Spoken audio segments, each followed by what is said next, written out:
লিটন দাস কি পারফর্মারের বদলে রেকর্ডধারী ডাক মাস্টার হয়ে যাচ্ছেন? চলুন জানি কেন তার দুঃসময় কাটছে না।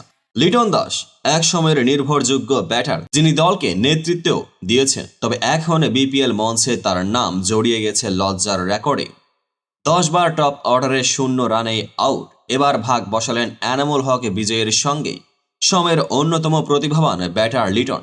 কিন্তু কি এমন হলো যে ধারাবাহিক ব্যর্থতার কারণে এমন রেকর্ড তার নামের পাশেই যুক্ত হলো? জাতীয় দল আর বিপিএল মিলিয়ে শেষ 6 ইনিংসে 3 বার ডাক মেরেছেন তিনি। ঢাকা ক্যাপিটালসের হয়ে দুর্বার রাজশাহীর বিপক্ষে মাঠে নেমে মাত্র 5 বলে 0 রানে বিদায় নেন লিটন। তাসকিন আহমেদের দুর্দান্ত বোলিংয়ের কাছে আরেকবার অসহায় ছিলেন তিনি। কিন্তু লিটন একা নন। বিপিএল এর সর্বোচ্চ ডাকের রেকর্ড এখনও এনামুল হক বিজয়ের দখলে 13 বার। তবে সৌম্য সরকার ও মাশরাফির পর লিটন এখন যৌথভাবে তৃতীয় স্থানে ইমরুল কায়েসের সঙ্গে। তাহলে কি লিটন দাস তার পুরনো ফর্মে ফিরে পাবেন? নতুন বছরে কি পারবেন এই দুঃসময় কাটিয়ে উঠতে?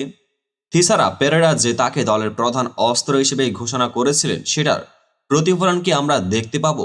অন্যদিকে একই ম্যাচে লিটনের সঙ্গে রেকর্ড ভাগাভাগি করা বিজয় ঠিকই রাজশাহীকে দুর্দান্ত জয় এনে দিয়েছেন। তাদের এই দুই ভিন্ন পারফরমেন্স ক্রিকেট ভক্তদের কাছে এক বড় প্রশ্ন তুলে ধরেছে। লিটনের ভবিষ্যৎ কোন দিকে যাচ্ছে? লিটন দাস কি পারবেন এই দুঃসময় কাটিয়ে উঠতে, নাকি তার নাম থাকবে লজ্জার রেকর্ডে? কমেন্টে আপনার মতামত জানাতে ভুলবেন না। ক্রিকেট দুনিয়ার আরও এমনই খবর পেতে সাবস্ক্রাইব করুন আমাদের চ্যানেলকে।